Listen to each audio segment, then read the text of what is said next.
saya ajak Anda untuk mendengar bagaimana komentar masyarakat, persepsi mereka soal citra kepolisian.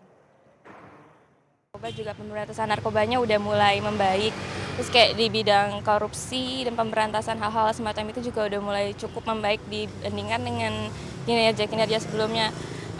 Tapi kalau menurut saya masih ada sisi-sisi negatifnya. Nah, salah satu itu kayak misalnya pelanggaran lalu lintas itu belum benar-benar ditegakkan hukumnya, masih kayak ada pemberian uang suap atau ya udah cukup baik sih ya. Tapi mungkin nanti ke depannya pelayanannya lebih ditingkatkan lagi. Soalnya kan masih banyak juga ya kayak beberapa kasus-kasus yang masih masyarakat juga ngeliatnya ini bener gak sih dia udah ditangani dengan baik gitu. Itu aja. Jadi berharap saya kira itu tugas dari internal Polri untuk menyelesaikan masalah-masalah dalam. Saya kira hal yang kecil, masih banyak prestasi yang lebih besar dibandingkan kasus-kasus yang lebih. Ya, untuk kedepannya semoga nggak ada lagi sistem yang namanya suap, korupsi atau apapun. Karena untuk meningkatkan kualitas Indonesia yang lebih maju harus bukan hanya masyarakat, semua kepemerintahan harus. Ya. Dan semoga kinerja Polri semakin lebih bisa memuaskan di hadapan masyarakat gitu, lebih mengayomi lagi masyarakatnya di Indonesia. Jadi memang susah jadi abdi negara apapun itu. Jadi PNS, jadi polisi, TNI, ekspektasinya tinggi banget seperti Prof bilang. Begitu tercapai atau bisa memenuhi harapan, dianggap biasa aja. Begitu nggak tercapai baru tuh diomongin terus. Contohnya polisi itu kalau misalnya lagi mudik lebaran, kita baru kerasa, aduh kalau nggak ada polisi apa jadinya ya. Tapi giliran polisinya misalnya meleng dikit, polisi ini ngatur lalu lintasnya nggak bener gitu. Mana nih lampu lalu lintas mati, polisi ngabur semua gitu ya. Giliran kita salah aja, ngumpet di pohon gitu, langsung datengin kita. Nah, bagaimana mentransfer nilai-nilai itu sampai ke level tataran bintara? Karena ada kesan begini, kalau ketemu sama yang perwira, seringkali lebih humanis ketimbang dengan bintara yang memang padahal sebetulnya bintara itu loh yang ketemu dengan masyarakat banyak. Iya, tentunya ini menjadi PR kita ya Mbak ya. Karena yaitu kembali lagi kami sadar Bapak Kapolri pada saat tahun 99 itu Pak Tanto sudah mengeluarkan buku biru Mbak. Itu kita kenal dengan buku biru. Itu judulnya Reformasi Menuju Polri yang Profesional. Sudah beliau keluarkan itu, beliau tanda tangani. Nah kemudian dalam buku itu ada 3 aspek yang memang menjadi perhatian Polri pada saat itu. Ya aspek instrumental, aspek struktural dan kultural. Nah kalau yang instrumental, yang struktural ini memang lebih gampang. Nah, untuk yang kultural memang perlu waktu. Pada saat itu pimpinan Polri sudah menyadari dan saat ini pun pimpinan Polri tetap menyadari. Makanya kita selalu katakan Polri tidak akan bisa bekerja sendiri tanpa bantuan atau dukungan masyarakat. Kami juga tidak mampu bisa mengoreksi ataupun melakukan penilaian kepada teman-teman kami yang dari pusat kepada teman-teman kami yang ada di daerah paling ujung di Polsek. Ya. Sehingga kita juga mengharapkan peran serta masyarakat untuk melakukan koreksi, melakukan teguran, mengkritisi kami, kinerja kami seperti apa. Tapi tentunya di balik mungkin ada 1-2 teman-teman saya yang melakukan tindakan yang di luar prosedur, tentunya masih ada sekian ratus ribu yang masih bekerja dengan baik. Contohnya tadi sudah diberikan data oleh pihak TV. Bagaimana khususnya kasus korupsi tadi, itu salah satu kasus yang kami tangani. Ya, kalau dilihat tahun 2014 itu 1.600 lebih kasus. Kalau dilihat anggaran yang diberikan oleh negara untuk menangani kasus korupsi pada tahun 2014 itu hanya untuk sekitar 500 kasus.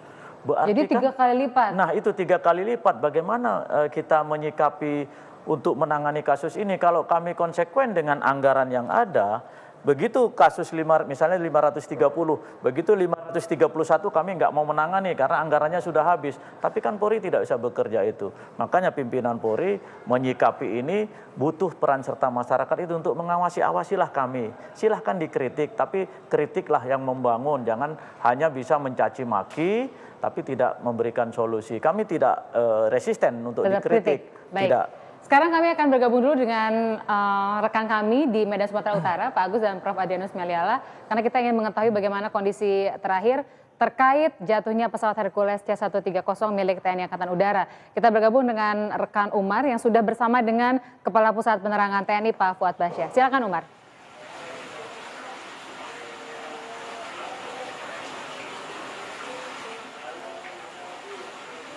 Baik, Ina. Ya Umar, silakan. C-130 dengan nomor register A1310 yang siang tadi mengalami insiden dan telah menemukan korban hampir 50 jiwa, dan saat ini bersama saya Kadispen TNI Majen Fuad Basyah telah hadir dalam kondisi berkabung. Beliau yang menyampaikan kondisi terkini akibat dari insiden tersebut. Selamat malam, Pak Fuad. Selamat malam Pak Kondisi. Selamat malam Mbak Tina. Pak Fuad, kondisi terakhir dari insiden tersebut ya bisa disampaikan. Oke, dari update terakhir yang saya terima bahwa dari manifest yang kita dapatkan bahwa ada 101 penumpang yang di dalam, kemudian 11 awak, ulangi 12 awak pesawat. Dari 12 awak pesawat itu 4 orang kru, kemudian 8 orang teknisi. Data terakhir yang kita terima sudah masuk rumah sakit ada sekitar 50 orang yang gugur, kemudian dari 50 itu sudah teridentifikasi 23 orang. Namun identifikasi masih merupakan identifikasi sifatnya umum, belum kita bisa menentukan apakah itu kru, apakah itu penumpang, atau apakah itu masyarakat. Itu yang kondisi yang sekarang kita terima. Sepertinya ada informasi bahwa selain kru juga ada anggota TNI, juga ada penumpang umum begitu. Bisa dijelaskan?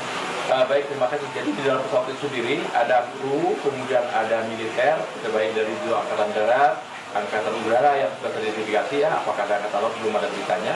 Kemudian ada keluarga dari angkatan udara dan angkatan darat sendiri, di mana keluarga ini ada di dalam adalah kasus dinas, di mana diantaranya karena ada suami yang berdinas di Pinang, ada yang berdinas di Natuna, kemudian keluarga ini akan datang ke sana untuk mendatangi suaminya untuk pindah satuan atau mungkin dalam rangka kunjungan-kunjungan gitu.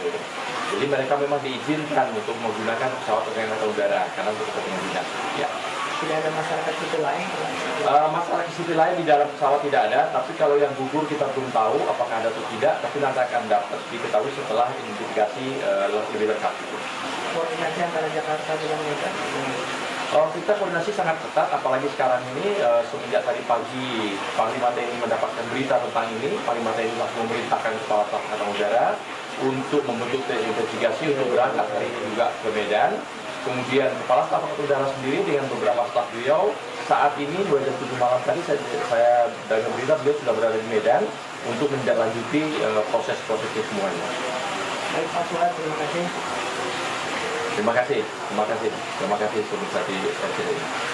Demikian siaran langsung kami dengan Kadispen TNI Fuad Basyah kembali ke studio.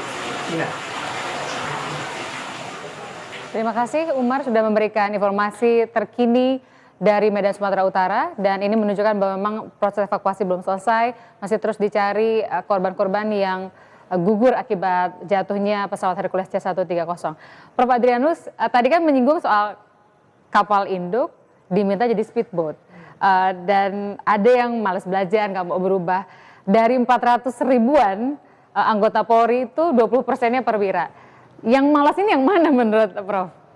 Saya kira kalau dibilang malas nanti terlalu memojokkan. Tetapi masing-masing kelompok ini punya karakter. Terutama yang Bintara ini, karena dia berada di 80%. Dan semuanya ada di Polres dan Polsek.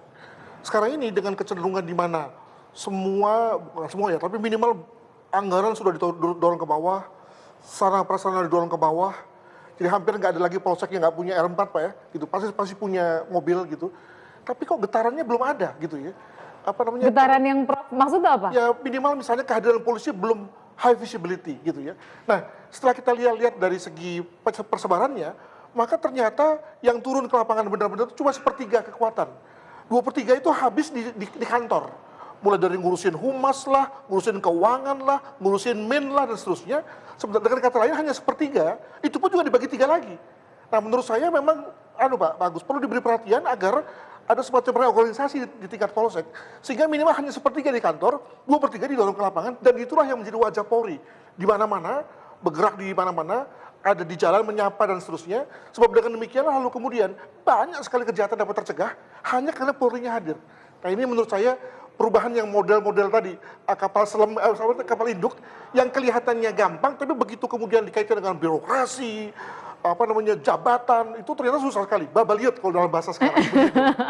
Kita lanjutkan nanti Pak Agus ya, terutama ini kaitannya tadi ada Pak Fuad, ada sisi lain yang juga dilihat oleh publik soal bagaimana hubungan TNI Polri. Kalau tadi kan Prof melihatnya bahwa sekarang tuh Polri enak kucuran anggaran, tapi di sisi lain justru itu dianggap sebagai menimbulkan kecemburuan, terutama dengan kawan-kawan di militer, di TNI. Kita lanjutkan sesaat lagi.